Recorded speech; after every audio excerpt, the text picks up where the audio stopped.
Fédération profonde et détachement des étortants en approche. Bonjour à nouveau, merci d'être ici avec moi une fois de plus. J'espère que vous allez tous très bien aujourd'hui. Je m'appelle Marie Soireau. Pour plus d'informations, veuillez regarder ma vidéo sur l'audition de la Fédération. Je mettrai un lien vers celle-ci dans la partie droite de votre écran, et un autre à la fin, dans les rectangles de vidéo suggérés. Il s'agit principalement d'une mise à jour de cette première vidéo, mais je partagerai avec vous un peu plus de contexte et une partie de l'histoire que le peuple Urma a avec les étortants. La date d'arrivée du détachement étortant représentant la fédération du niveau du cadran galactique est fixée au 31 décembre de cette année 2023, en orbite terrestre.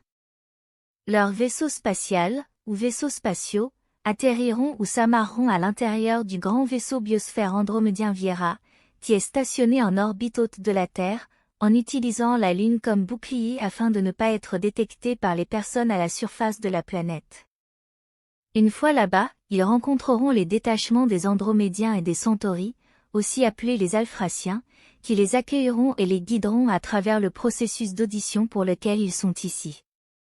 On dit que les étortants resteront ici pendant 4 jours à une semaine, bien que cela ne soit pas certain, mais ce qui est important, c'est ce qu'ils sont venus faire et quelles directives ou ordres ils pourraient laisser derrière eux.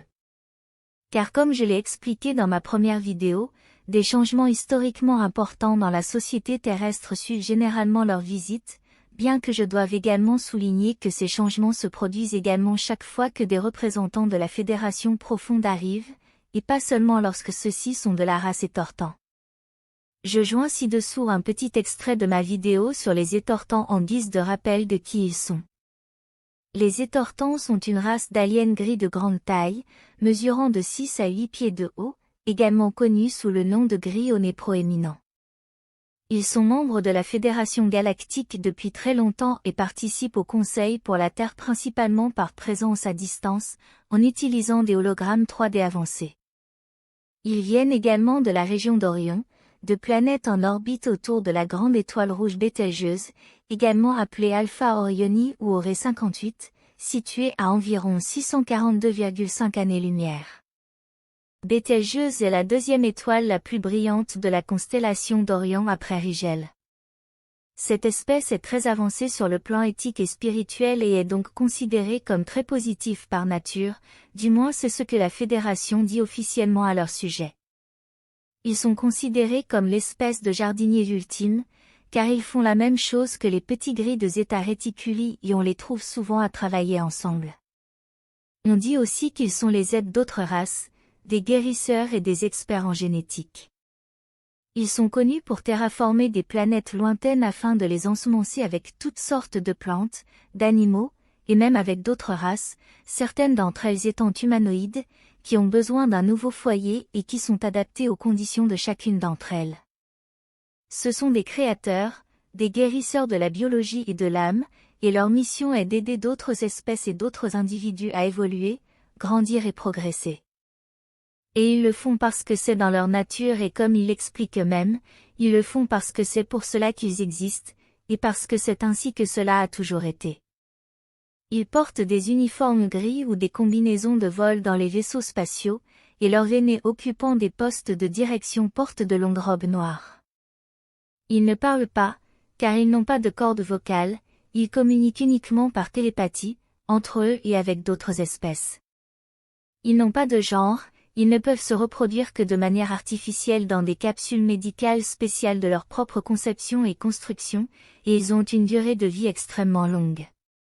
Bien qu'on les appelle les grands gris au grand nez, ils respirent par des ouvertures sur les côtés de leur tête, à travers les canaux auditifs, et ce qui semble être un nez n'est pas un nez, c'est une partie plate qui possède une glande qui émet un son pour l'écholocation, comme le font les dauphins.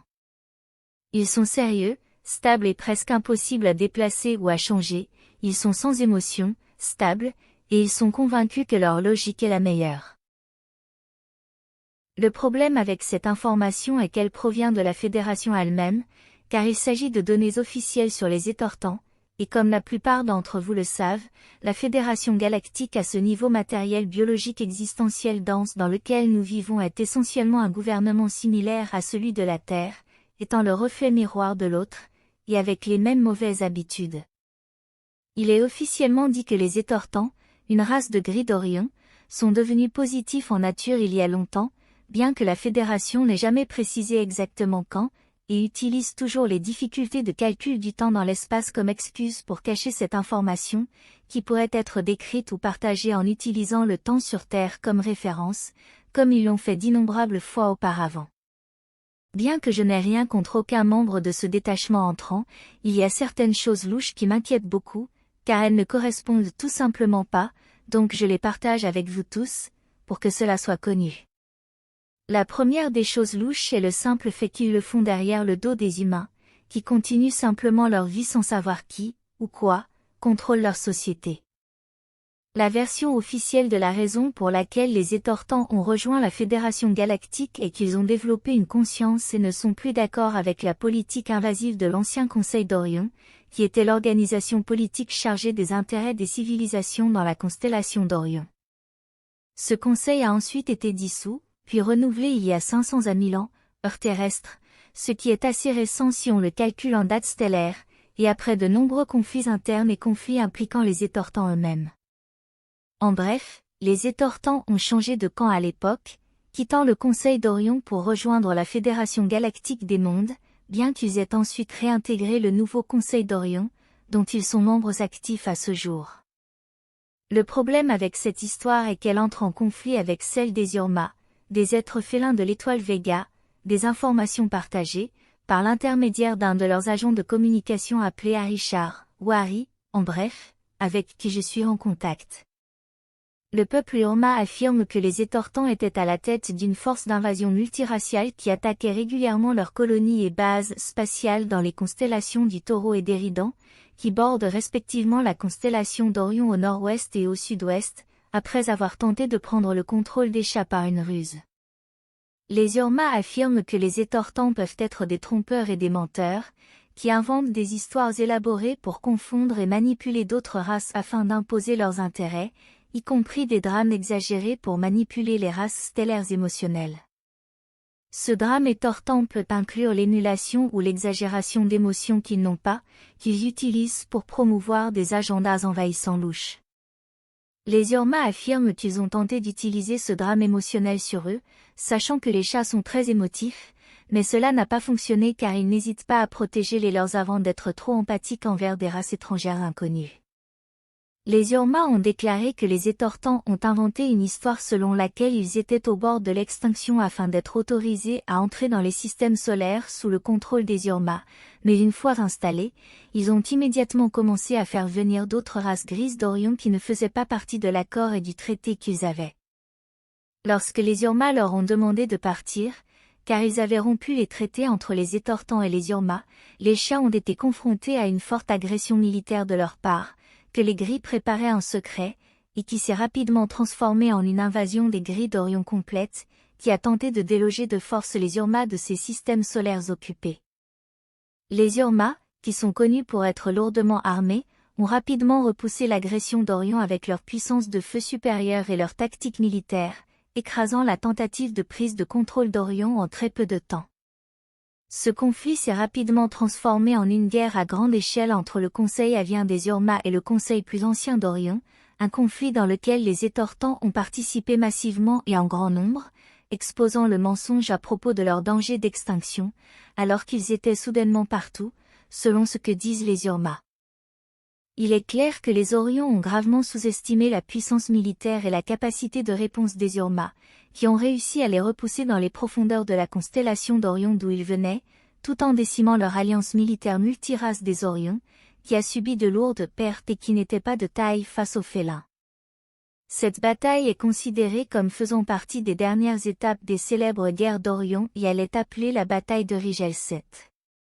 Cette bataille est enseignée dans les écoles militaires de nombreuses races stellaires, comme un exemple où quelques Urma bien armés ont pu repousser une force qui était largement supérieure en nombre, tout en subissant seulement des pertes mineures, tandis que l'autre côté était totalement décimé. Les Urma en orbite terrestre en ce moment affirment que les Étortans ne sont pas dignes de confiance et qu'ils ont rejoint la Fédération Galactique uniquement dans le but de prendre progressivement le contrôle de toutes les races stellaires qui en font partie. Les félins affirment qu'ils voient qu'il est très difficile, voire impossible, pour une race sans émotion de développer une haute éthique, comme le prétendent les Étortans, car l'éthique ne peut pas reposer uniquement sur la logique, et quiconque prétendrait le contraire serait dépourvu d'empathie envers ceux qui en ont, ce qui entraînerait inévitablement une négligence émotionnelle. Il est clair que même si les deux races, les Urma et les Étortans, sont officiellement membres de la Fédération Galactique, elles ne pourraient pas être plus différentes et elles ne s'entendent évidemment pas. Par conséquent, ce détachement profond de la Fédération ne peut pas s'attendre à une coopération de la part de leurs homologues félins, car ils ne reconnaissent même pas aux Étortans un rang ou un pouvoir politique sur eux. Les Urma affirment qu'ils ne croient pas que le nouveau Conseil d'Orion soit quelque chose de positif, ou plutôt que ce ne serait que plus de la même chose, mais avec un nouveau masque manipulateur, même s'il entretient de bonnes relations avec la Fédération Galactique et a également les Étortans comme ambassadeurs. Les félins affirment également qu'ils ne voient pas pourquoi la Fédération nommerait à plusieurs reprises les Étortans en tant que leurs représentants, parmi d'innombrables autres races stellaires bien plus qualifiées. Cela nous amène inévitablement à poser des questions inconfortables, telles que savoir si la Fédération a été infiltrée par des races régressives, ou non, même si d'autres autorités de la Fédération, comme les Andromédiens, affirment que cette possibilité est impossible, voire ridicule. Avant de terminer la vidéo d'aujourd'hui, je tiens à souligner que je suis bien consciente que de nombreuses graines d'étoiles positives sur Terre canalisent le Conseil d'Orion, considéré comme une entité extrêmement positive, et je ne doute pas de cela, en éliminant bien sûr tous les charlatans en premier lieu. Mais comme je l'ai déjà dit, tout cela dépend de la fréquence et de la vibration, car nous devrions voir quelle partie ou quel niveau du Conseil d'Orion ils accèdent, et ils seraient très probablement les aspects supérieurs de celui-ci, ces parties et densités supérieures où le mal se dissipe à mesure que l'amour et l'intégration augmentent.